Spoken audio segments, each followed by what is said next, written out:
we're back.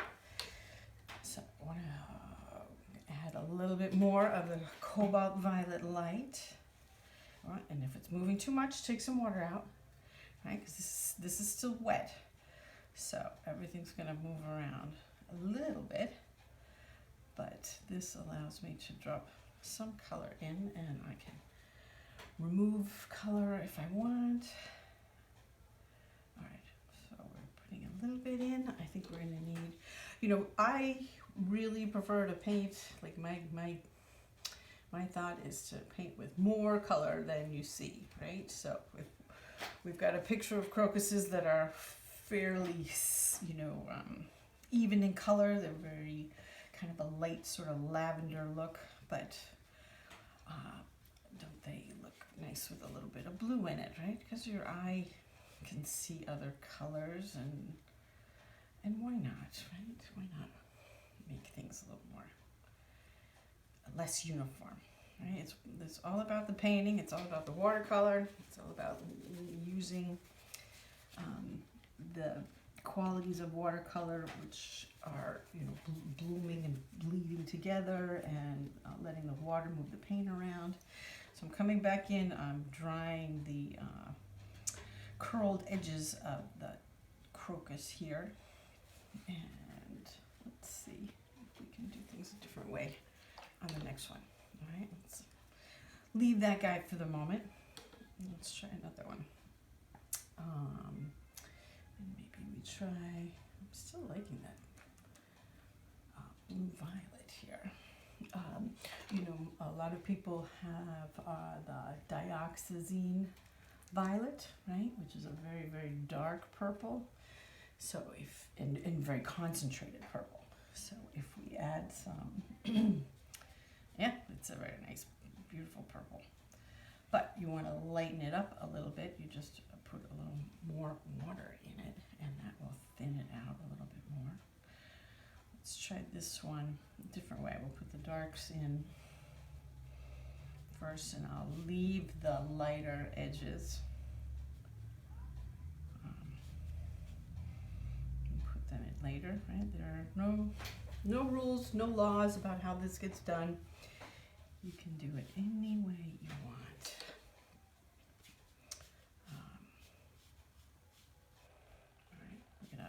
Indicate a little bit of stripiness there. I think I might leave this one for the moment. Oh no, of course she said she would, but no. I always say that, right? I'll leave it and then I don't. Okay, we're dropping a little tiny bit of blue in there. So, because we want to. Okay, that's looking really pretty. And it's gonna look very different when we take some of these when we take the yellow off of these guys. So let's do another lighter one down here. To me, this one looks a little pinker. Maybe we add a little tiny bit of pink to our bright purple blue, violet blue. Yeah, there's a little one that's a little more pinky. I'm gonna put that in where kind of the shadows are. So we're gonna try this a couple different ways. We'll leave the lighter outer petals unpainted for the moment. This guy. Come in here. So we're putting down there's a little bit of a shadow in some of these. I don't know if you can see. But I'm just dropping this extra cerulean blue in here. And I'm letting the water move it around. I'm not giving it much guidance as to where it goes. We're gonna let the water do what it needs to do. Okay. All right. And yep, this one gets filled in too. Over here.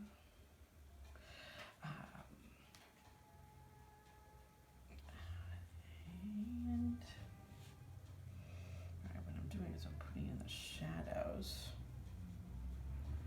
and we'll add another layer around things. But so if you look at this one, I'll try and do an up close version of it too at the end. Is what's nice is because I didn't move things around or fuss with this, you know, I've got a little bit of cerulean blue here, a little bit of pink here, some purple down here, and the colors are sort of staying in place. So when they dry, I'm going to have a lot of variety in the colors of the shadows and things like that. So we've got, let me show you how I would tackle one of these little striped crocuses. And I always like to have the image right near me. Excuse me, when I'm working. So maybe this guy, because he's more of a white flower with some purple lines. Oh, goodness. Let's try. We'll do a little bit of a bluish shadow on some of these. Right, you know, and whatever blue you have, this is a light verditure it's called, but if you've got a cerulean, it would be perfect. So I'm putting this on the shadowy areas of this flower that I can see here. Do some observation. I like looking at things, and you know, the more you look at something, the more your eye notices. So it takes a while to kind of teach your brain how to see things in order to paint them. And it's practice, really. So, yeah, this whole thing can be in shadow here. And we'll come out and pull it out later. Another one over here. It's darker on the inside of the petal and on the outside. Right, drop a little in. So if I want to try and do these stripes, in the picture here, they're quite crisp. You know, these are not lines that are bleeding very much. So let's see if there's a way that we can do that on top of our shadow, right? You want to put the background colors of the petal in first, and then add the stripes kind of almost after it's started to dry a little bit. Okay, so this one is more blue. It's actually quite pretty. I like it. I was gonna, let's see if we add a tiny bit of purple to it, just because, or not. Nice. Okay, and this one I've got a little bit of green here that came in over across from the background, so I just scrubbed that a tiny bit. You could blot it, or you could just leave it. I diluted it so much it looks fine. Not even a problem. Okay. So anytime you see your petals, you if you wanna touch things up a little bit, just come in with a wet brush, and you can kind of move the bristles back and forth, and then just blot it, and that will take off anything you're not happy with. It's not that big a deal. It's often nice to have the background color kind of come into the flowers, and we can do that. You know, we can make it look like we did it all at once, but at the end we can add a little bit of green to these and have it look like the colors are sort of blooming together as if we planned it. Right? I'm gonna let that one dry. Let's try a few others over here. Let's see what else we can do. I do like the ones where we started the light first, so, gosh, it's hard to tell. Let's find another one here. I want to do them separately, right, so that these guys are dry by the time I start painting on them again. So, you know, here's a good one to work on. Let's give him a try. We'll start with the dioxazine again. This is the dioxazine violet, which is a beautiful purple color.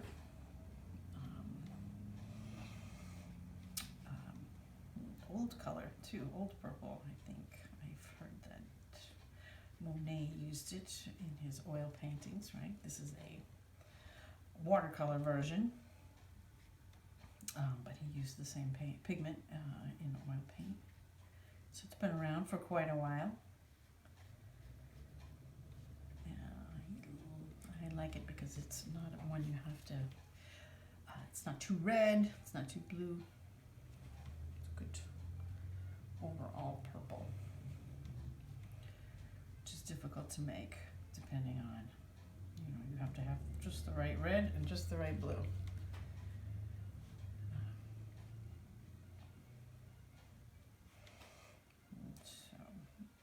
Okay, that's a little darker in there. Let's add a tiny bit of cobalt violet, just to see. Doesn't do too much. So here's a little more cerulean. Pop that in here somewhere. Let's look, I think over here. I don't want it all over everything. I just want it on some. That not everything is the same. Now here's the cerulean, so I made a mistake there. I put it on the background and I'm liking it, so I'm going to keep going. Put it on more of the background. Okay. Take some off. All right. So we're leaving the lighter petals on the outside. And that's helpful because it's showing us really where the highlights are, right? Where the lightest pieces of the picture are going to be. We're going to need those to stay light in order to show that the flowers are three-dimensional. Let's give this guy a try underneath here.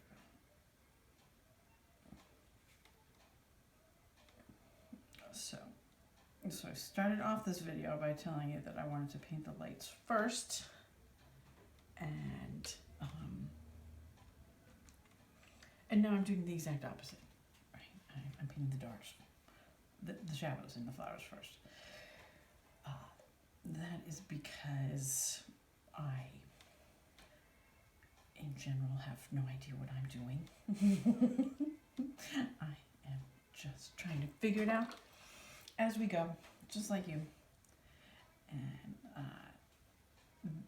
I'm finding this helpful. That it's helpful to have those little white edges.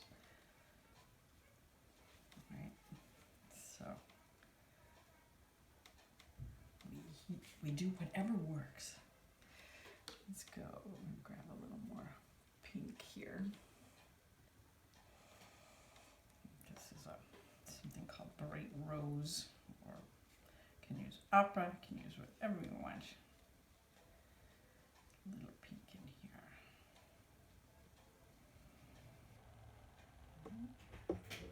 Back in for some a little more purple.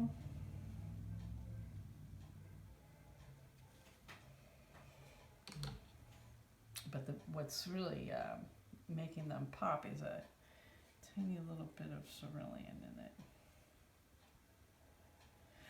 There's even a little bit of yellow in the centers, sort of around where the stamens are. Let's see here.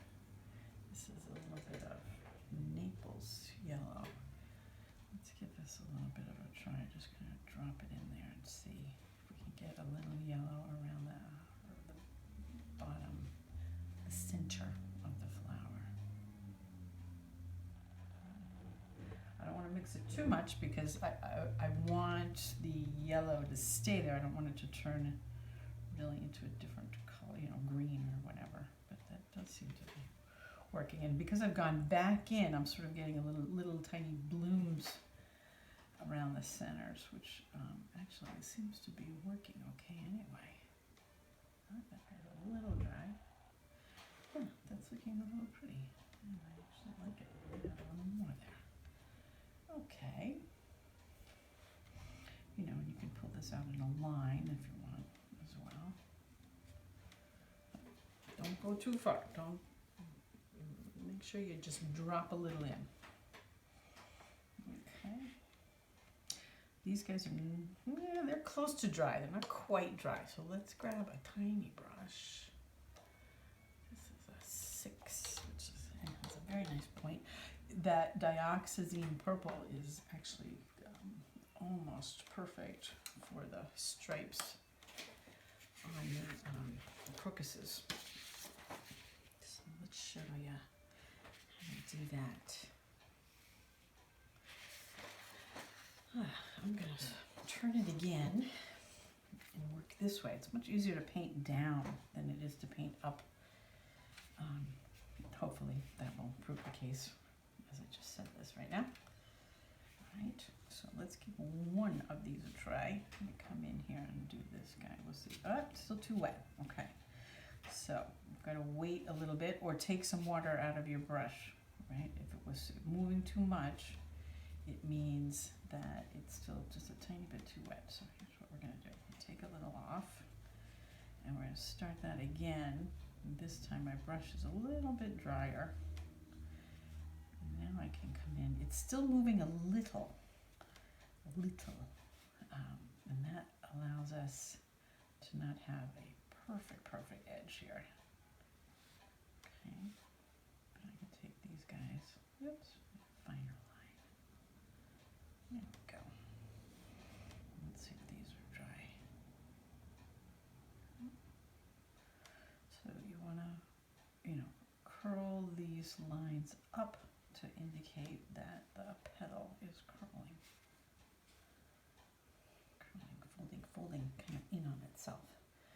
I can darken these guys. They're actually quite dark. Need to let them dry a little bit. They're still moving too much. Okay, let's try a few more over here. So what I'm seeing is that there are maybe 3 or 4 larger veins in the crocuses. And then a few, if you start from large to small, you'll have better luck getting the size of them right. Now it's a little wet, again, not too wet, so I can still do some fine lines. Okay. And you want to just pull them down, almost just barely touching your brush to the paper so that you're using just the tip of the brush. That'll give you a finer line. Not quite dry enough. But can she wait? No, she can't wait. So we're going to keep going here.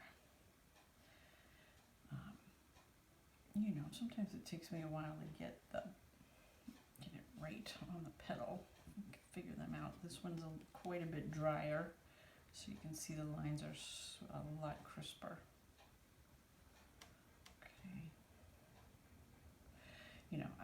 There's a few of these striped ones. Don't feel like you've got to do them.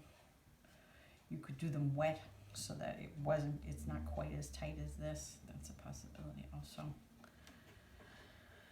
I always like to throw in a little bit of a challenge though, because I like challenges.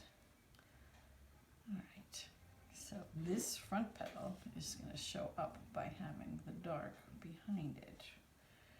And let's see, we've got a curled edge here, so we're going to pull some of the center veins across and stop before we get to the end here.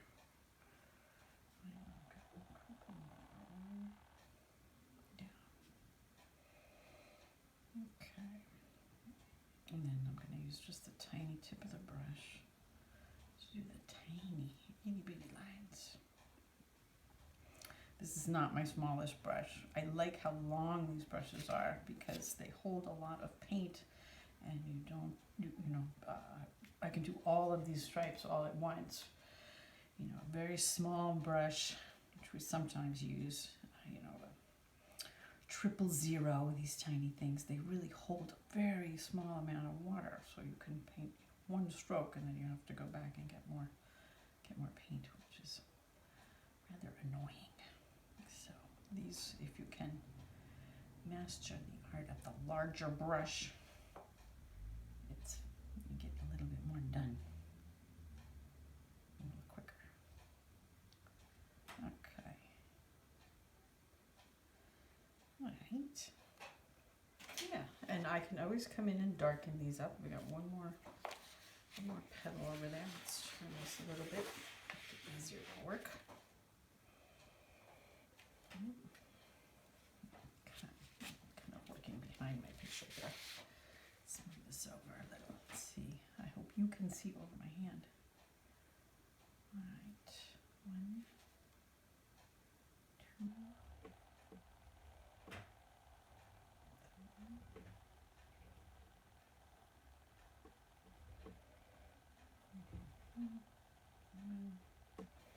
Another strict one here, and then some very thin lines. And so it works thin at the end here. And these guys are curling up. Okay. There's a little bit of a something there. Yeah. Now when this dries, I can add more color on top of this. Maybe pop in a little pink down here, something like that. We can do some layers, right? We can do some glazing on top of these. But we can also probably, once that dries, take off the masking fluid there to have a look. But it's kind of nice. We could take our dioxazine purple and add a little bit of red to it. You could use some alizarin crimson maybe, and then make it a tiny bit redder than it is right now. This is still too wet. Okay, but I can darken some of these guys now.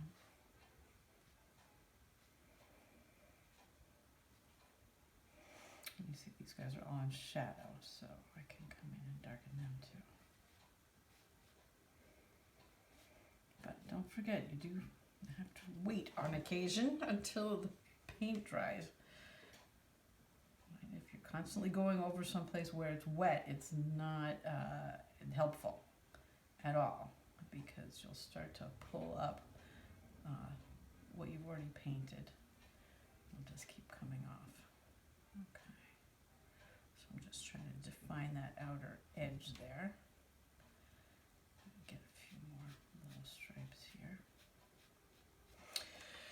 You know, if you want, we could do a very detailed picture in our month-long stay here. I do like to do, like botanical studies, which involve, painting a little tighter, which is sort of where this is heading, but I think only because these guys have got stripes. Let's see if we can keep theirs a little looser. Oh, it's so pretty. Okay, definitely needs a little pink though. It's a little too blue, a little too cool in color right now. So when that dries, we'll add some more.